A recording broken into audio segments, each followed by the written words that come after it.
Nah di sini juga kita garis bawahi, selain daripada tata cara soft tadi ya, laki-laki di depan,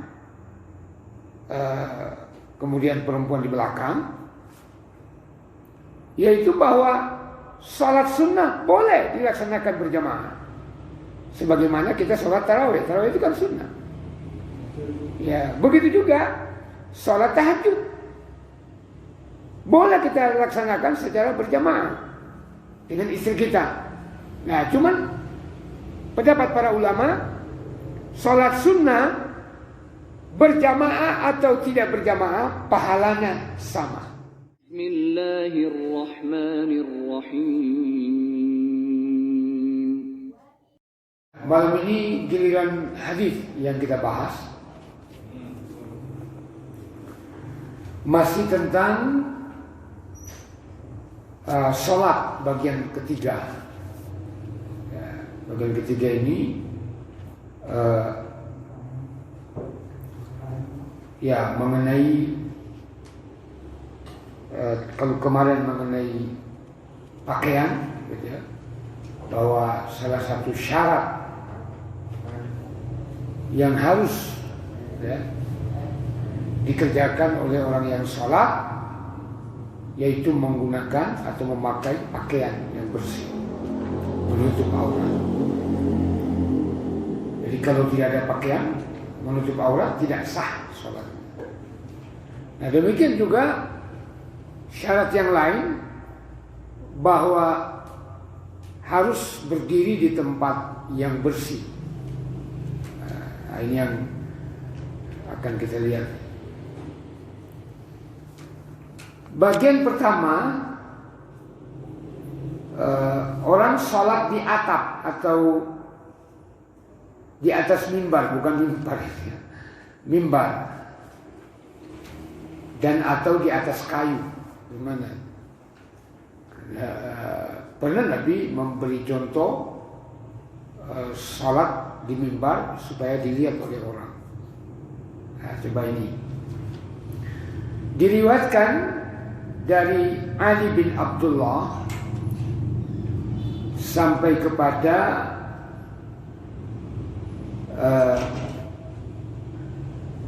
Abu Hazim berkata bahwa orang-orang bertanya kepada Sahal bin Sa'ad, min ayyi syai'in al-mimbar? Faqala ma baqiya bin nasi a'lamu minni huwa min asli al-ghabah.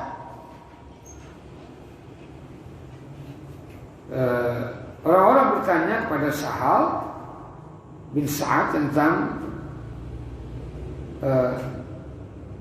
terbuat dari apa mimbar Rasulullah SAW. Maka Sahal ini berkata, tidak ada seorang pun yang masih hidup dari para sahabat yang lebih mengetahui masalah ini selain aku. Kata Sahal, mimbar itu terbuat dari batang pohon hutan ya. Jadi asalnya al-ghabah itu hutan, kayu hutan yang berduri. Amilahu fulan maula fulana di Rasulullah SAW. Mimbar itu dibuat oleh seorang budak wanita untuk Rasulullah SAW.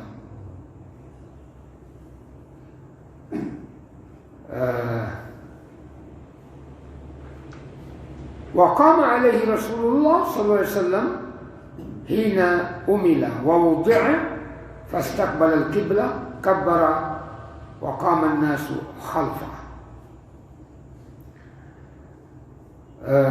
Ketika selesai dibuat mimbar dan diletakkan mimbar itu, Rasulullah SAW berdiri pada mimbar tersebut menghadap kiblat. Ini riwayat Bukhari yang kita ambil dari Bukhari. Fastaqbala al-qibla. Kabbara wa qama an-nasu khalfa. Beliau bertakbir dan orang-orang berdiri di belakangnya. Nah, ini tadi ya. Faqara'a wa raka'a an-nasu khalfa. Beliau membaca Al-Fatihah, maksudnya membaca surat, kemudian beliau rukuk. Ya, dan orang-orang juga rukuk di belakangnya. Summa rafa'a ra'sahu, kemudian beliau mengangkat kepalanya, maksudnya i'tidal setelah rukuk. Summa raja'al kahkari, gitu ya. Lalu mundur, raja itu mundur. Makanya kalau di Mekah kita disuruh mundur, mereka berkata irja. Nah, kalau orang kita tidak paham bahasa Arab, hanya tahu artinya irja itu pulang, disuruh pulang, gitu ya. Padahal maksudnya mundur, gitu. Fasajada alal ard, kemudian beliau bersujud di tanah. Ya, jadi sholatnya, ya ini memberikan contoh sholat. Jadi Nabi berdiri sholat di atas mimbar supaya orang jauh melihat bagaimana sholat beliau. Namun ketika sujud, ya beliau sujudnya di tanah. Summa ada ilal mimbar, kemudian beliau kembali naik di atas mimbar. Summa qara'a, beliau membaca seperti biasa, itu Al-Fatihah, ayat, lalu rukuk dan mengangkat kepalanya, yaitu i'tidal, kemudian kembali turun ke bawah dan sujud di tanah. Fahadha sya'nu, nah, inilah sya'nu, urusannya, gerakannya.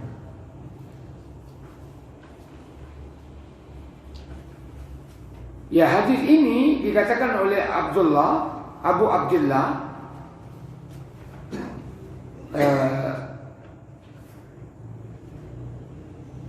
mengenai hadis ini,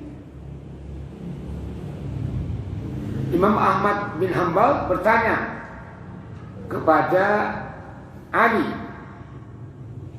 bin Abdullah,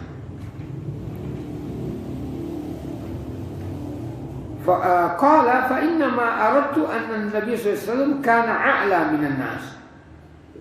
Maksudnya perawi hadis ini menyatakan bahwa Nabi sallallahu alaihi wasallam melaksanakan sholat di atas mimbar supaya orang-orang yang di bawah itu melihatnya.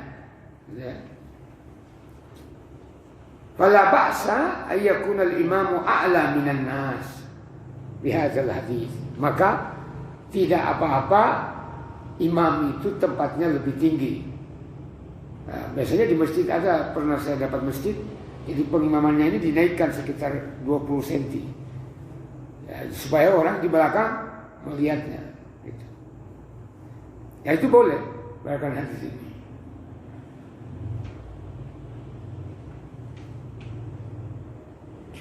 Ya, ini keterangannya saja. Jadi yang kita garis bawahi dalam hadis ini atau dari hadis ini, yaitu tadi bahwa boleh orang sholat di atas mimbar, tapi ketika sujud tetap di lantai. Ya, kalau dulu tanah. Ya, atau sekalian dibikin tempat pengimaman atau disebut juga mihrab. Ya, ini mihrab ya, ditinggikan. Jadi lebih tinggi. Ya, seperti gedung pertemuan biasanya tempat bersandingnya pengantin itu lebih tinggi. Ya. Itu hadis pertama. Hadis kedua dari Muhammad bin Abdurrahim sampai kepada Anas bin Malik, meriwayatkan bahwa anna Rasulullah SAW sakata an farasi, bahwa Nabi SAW jatuh dari kudanya. Sakata itu jatuh. Fajuhishat, saquhu au katifuhu, ya, maka betis atau bahu beliau terluka, gitu ya. Wa ala min nisa'ihi syahran, maka Nabi SAW menjauhi nisa'ihi, istri-istri beliau selama sebulan karena luka, ya. Fajalasa fi masyrubatin lahu darajatuha min juzu'. Juzu' itu pelepah kurma. Beliau lalu duduk di ruangannya agak tinggi yang tangganya terbuat dari kayu. Jadi juzu' dari kata jaz'an. Fa'atahu ashabuhu ya'udunahu. Nah, ketika beliau terluka itu, sahabat-sahabat beliau mendatangi beliau untuk menjenguk. Fasalla bihim jalisan. Maka Nabi SAW sallabi, kalau sallabi itu berarti memimpin sholat, menjadi imam bagi mereka.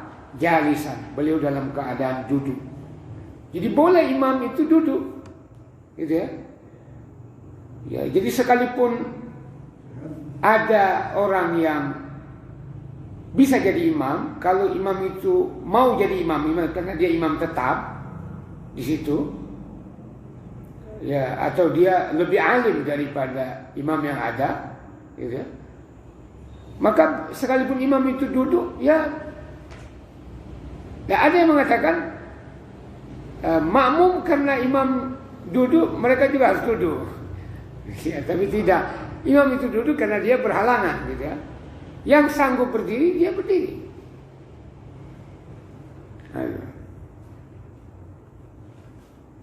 Wahum qiyam, nah, seperti dalam ini. Jadi Nabi duduk, wahum qiyam, sementara sahabat beliau itu duduk, berdiri. Falamma sallama,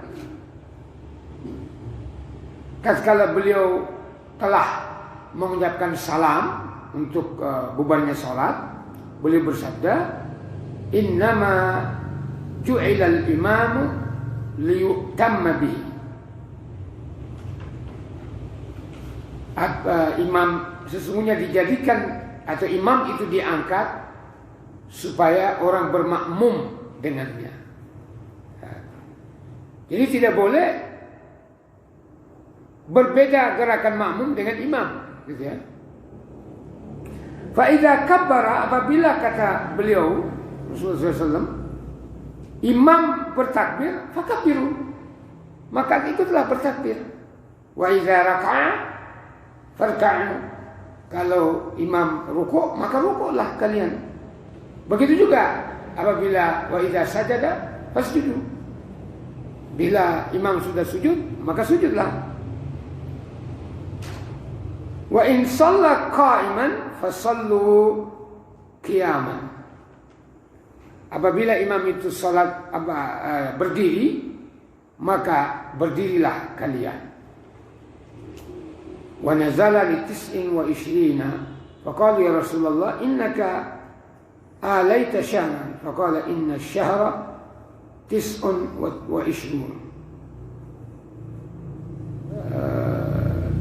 Ini tidak ada, menarik di sini, hadis ini.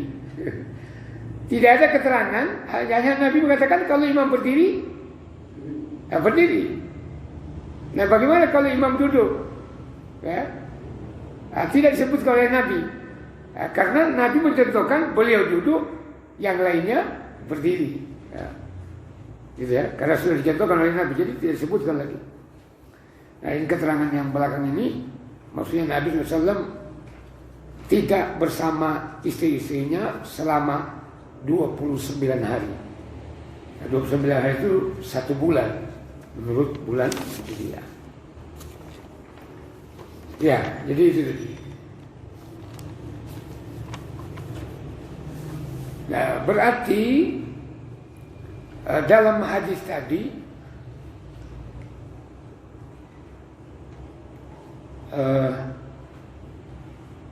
pertama, tempat duduknya Nabi itu lebih tinggi, ya kan? Jadi sekalipun beliau duduk tetap kelihatan sama makmum. Maka ada ulama yang berpendapat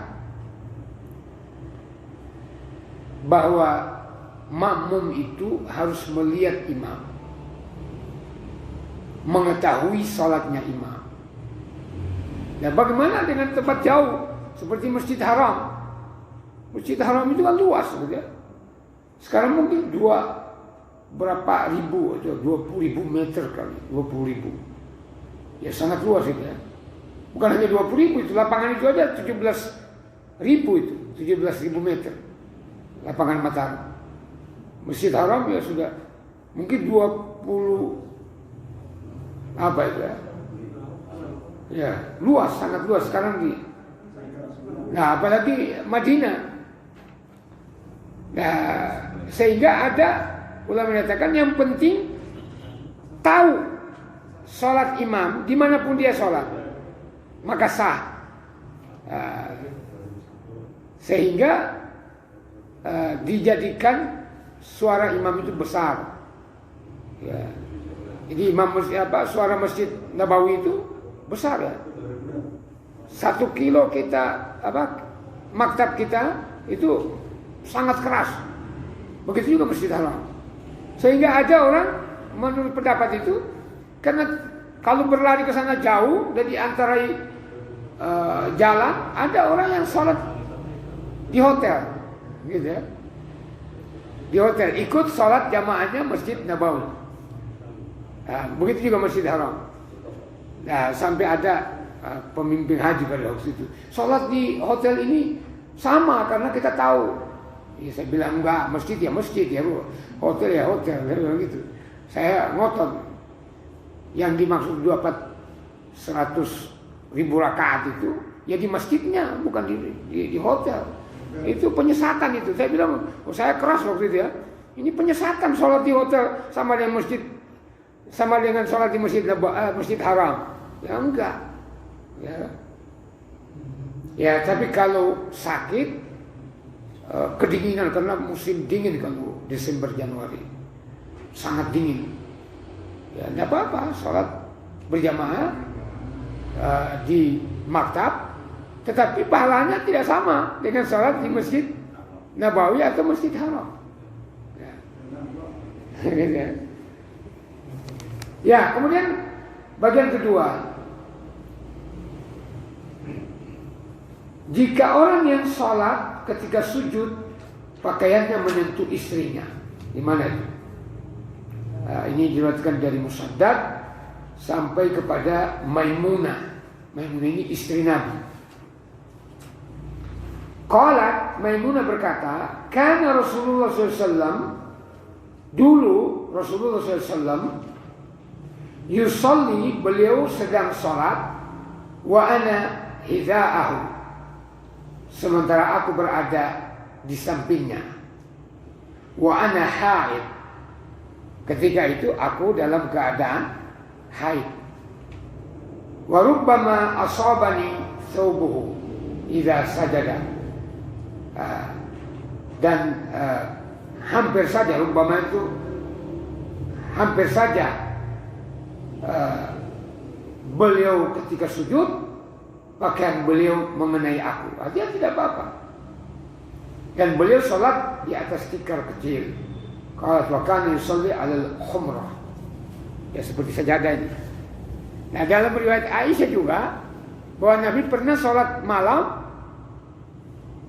kemudian Aisyah meraba-raba kaki Nabi SAW. Ternyata beliau duduk iftirash, ya duduk iftirash, duduk tahiyat awal. Ya. Nah, di situ meraba berarti tidak batal wudu, gitu ya.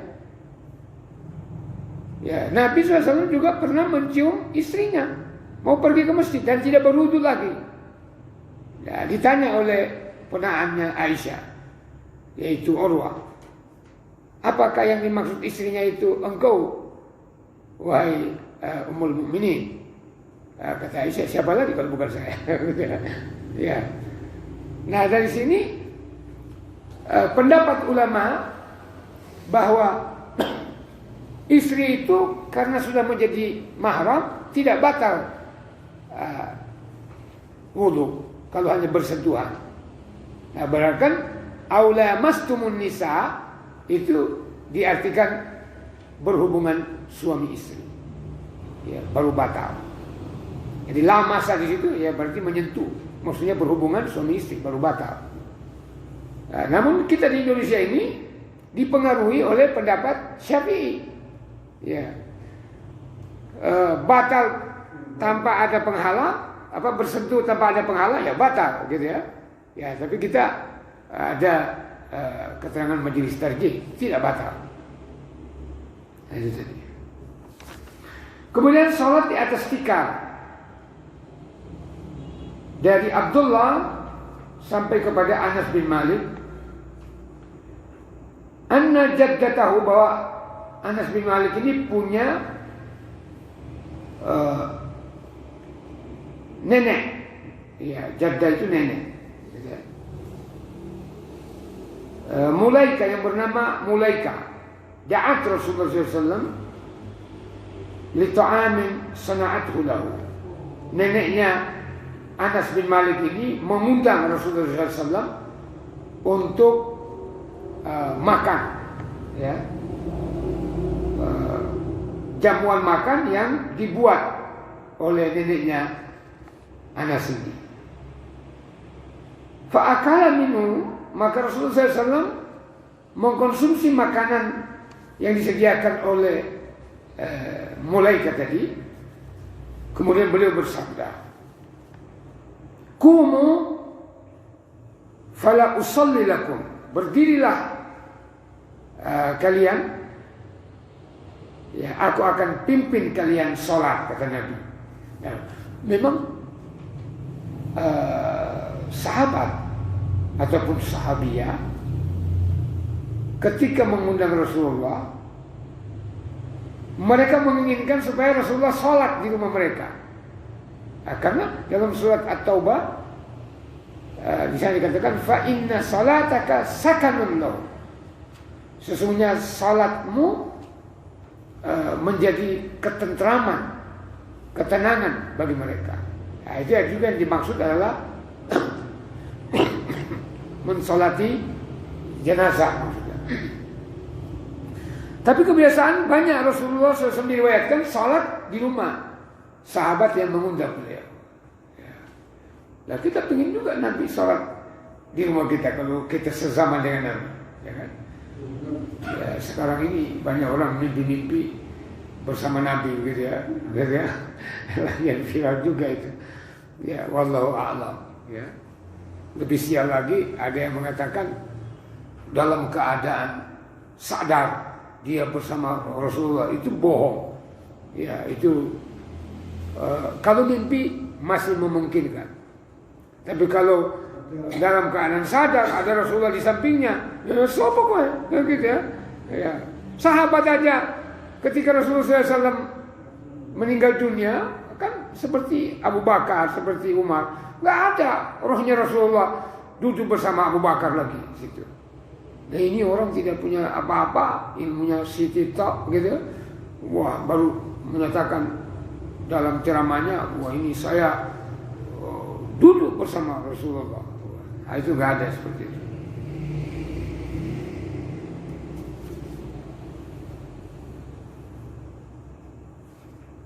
Kalau Anas dalam hadis ini, Anas berkata, fakumtu, maka aku pun berdiri, ila hasirin, untuk hasir itu tikar, karpet, hasir, gitu ya. Milik kami, kadiswadda min tuli ma lubisa. Iswadda itu menghitam, sehingga diartikan kusut karena sudah lama dipakai. Fanadhahtuhu bima'in. Ya. Aku lalu memercikan tikar itu dengan air. Faqama Rasulullah SAW, maka Rasulullah SAW kemudian salat berdiri di atasnya. Wasafaftu wal yatima wara'ahu. Ya. Aku dan seorang anak yatim lalu membuat barisan di belakang beliau. Saf, ya safa itu dari kata safaftu, saya ya. Wal ajuzu min wara'ina. Ini SOP saf dalam masjid itu. Ajuz itu artinya ibu-ibu. Nah, ibu-ibu di belakang kami. Jadi seharusnya masjid itu di depan laki-laki, perempuan di belakang, gitu ya. Nah, ini juga orang lebih pintar dari Nabi. Bikin masjid hanya dihalangi oleh kain. Ya, banyak masjid saya dapatkan begitu. Ya, di kampung-kampung itu ya, di kota juga. Jadi ini masjid dibagi dua. Di sebelah kiri perempuan, sebelah kanan laki-laki. Berbarengan begitu. Ya itu salah itu. Harusnya perempuan di belakang. Gitu ya. Fa shalla lana Rasulullah SAW raka'ataini tsumma sarafa. Ini berarti salat sunnah. Karena kalau salat wajib Rasulullah di masjid. Kemudian beliau salat 2 rakaat, kemudian insarafa. Beliau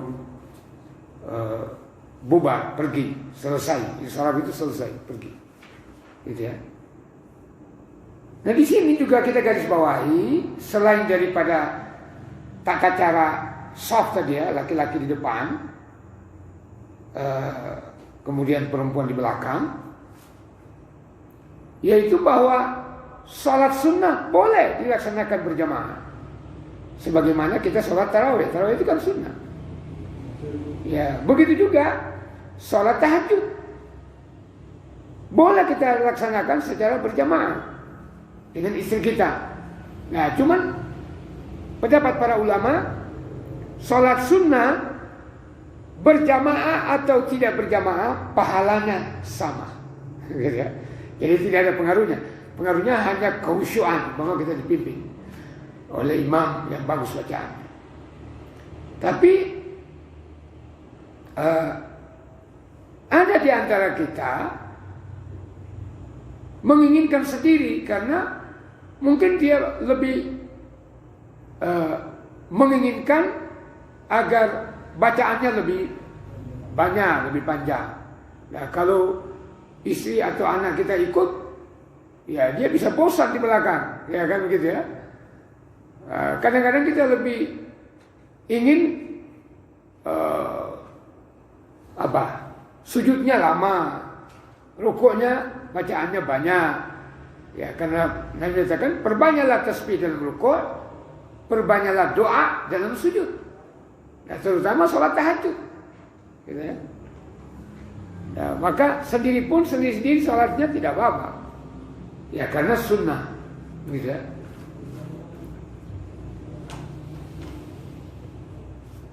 Kemudian yang keempat, sholat di atas khumrah. Khumrah itu alas kecil khusus untuk tempat sujud.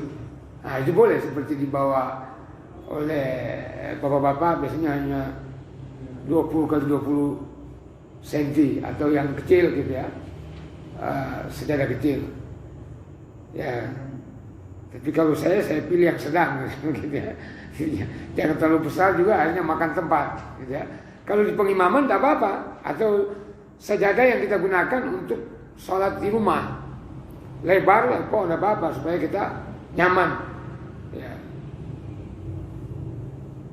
Dari Abu Walid sampai kepada Maimunah lagi nih, ya, Maimunah istri Nabi, dia berkata, "Kana Nabi sallallahu alaihi wasallam yusalli 'alal khumrah." Ya. Bahwa Nabi sallallahu alaihi wasallam dulu ketika sholat, beliau sholat di atas tikar kecil. Jadi di atas tikar kecil, berarti kecil, bukan hanya sepotong itu. Tapi boleh kita gitu. Nah dari sinilah ada sajadah. Ya, kalau orang Mesir tidak tahu sajadah ini apa. Sajadah itu ya sujud sajadah di pendapat mereka. Nanti saya perlihatkan. Ini yang dimaksud orang Indonesia saja. Oh ini, kalau ini namanya musola. Musola itu artinya tempat sholat, gitu ya. Ya. Nah kalau kita musola itu ya masjidnya. Maka sebenarnya kalau di Arab tidak ada itu musola, surau, langgar, nggak ada. Semua masjid, gitu ya. Cuman bedanya apa? Ada masjid jami'. Masjid jami' artinya masjid yang digunakan untuk Jumat. Nah, supaya masjid An-Nur Jami' berarti digunakan untuk Jumat. Pemahaman kita masjid Jami' itu masih gede. Ya, hanya satu di dalam satu kota, yaitu di Alun-Alun. Enggak, semua masjid Jami'. Ya. Masjid Jami' Al-Hikmah, Masjid Jami' An-Nur. Artinya masjid yang digunakan untuk Jumatan. Karena ada masjid tapi tidak digunakan untuk Jumat, hanya sholat 5 waktu. Ya, ini tadi.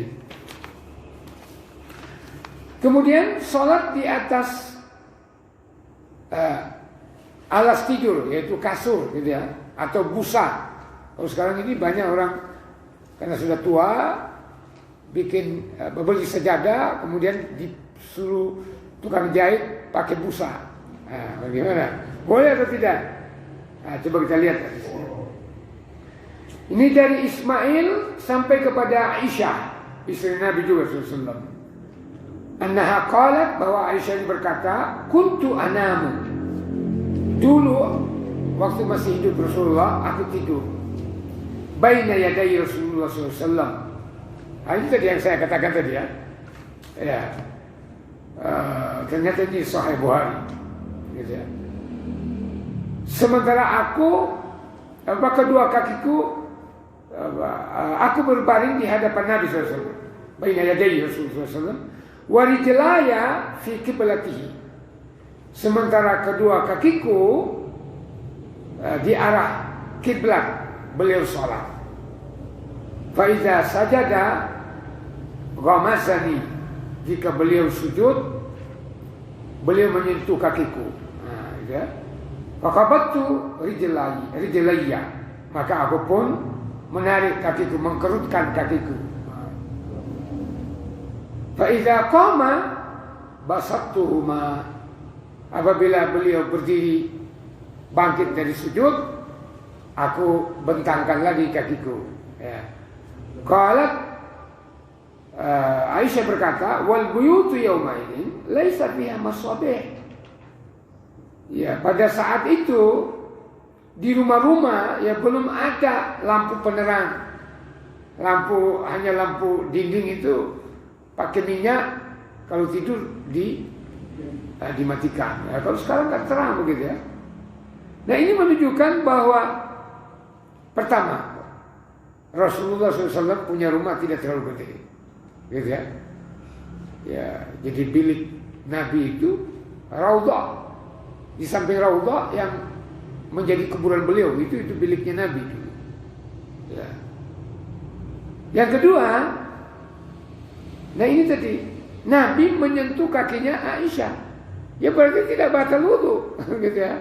Beliau sholat gitu. Ini menguatkan kita bahwa suami istri itu tidak batal wudu. Nah, cuman kita kadang-kadang ragu-ragu gitu ya. Nah, kalau sebagian ulama mengatakan, yang saya baca, sebagian pendapat murid Imam Ahmad Hanbal, kalau menyentuh istri itu dengan nafsu, ya batal wudu. Karena kata-kata Aisyah bahwa Rasulullah laki-laki yang paling kuat menahan emosinya, ya, gitu ya. Nah, ada hadis berikutnya bahwa Urwah memberitahukan bin Syihab. Ini bukan Rizki bin Syihab ini, bukan. Anna Aisyah, bahwa Aisyah istri Nabi akhbarat memberitahukan kepada Urwah. Urwah ini ponaan Aisyah. Ya. Anna Rasulullah SAW, bahwa dulu Rasulullah SAW kana yusalli, beliau salat wahia bainahu wa bainal qiblah. Aisyah berada di depan Nabi dan menghadap kiblat, di depan kiblat. Ala firasyi ahli. Hampir sama dengan tadi berarti.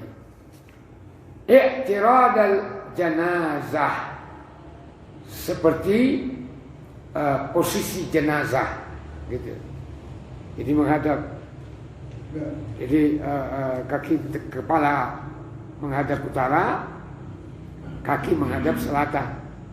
Jadi berarti Aisyah tidur terbentang di hadapan Nabi. Kalau Rasulullah SAW sujud, disentuh oleh Rasulullah kakinya, maka Aisyah apa namanya bahasa Pekalongan itu ya? Iya, apa? Jingkrung. Artinya melipat kakinya. Ketika berdiri lagi, dia bentangkan lagi seperti itu. Ini menunjukkan bahwa betapa dekatnya Aisyah dan Rasulullah. Yang kemudian dinyanyikan itu saya tidak setuju, itu bikin apa namanya? Akhirnya dimain-mainkan orang itu ya. Ya, Aisyah, itu kan begitu ya. Ya, dilecehkan. Ya, kurang bagus. Sekalipun memang antara Aisyah dan Rasulullah itu ya begitu romantis gitu ya, romantis. Ya, tapi dinyanyikan begitu tidak bagus.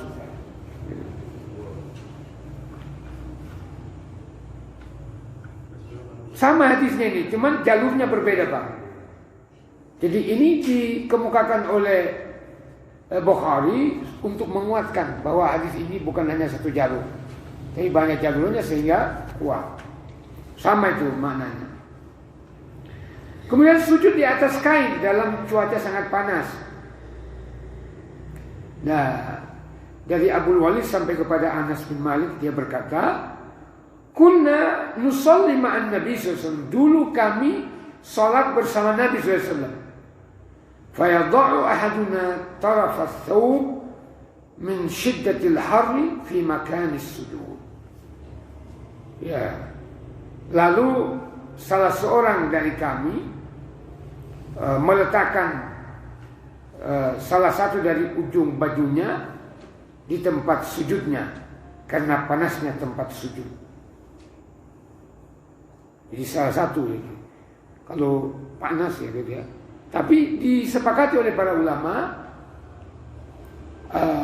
bahwa kain yang digunakan untuk sujud tidak boleh bersambung dengan badan kita ketika sujud. Jadi ada mengatakan tidak sah. Jadi harus dilepas. Jadi begini, umpama orang pakai sorban. Ya kita tidak pakai sorban ya, pakai selempang gitu ya. Nah kalau dia sujud di atas selempang atau sorbannya itu melekat di badannya, itu tidak sah. Ya. Nah ini ada pendapat seperti itu. Jadi harus dilepas dari badan.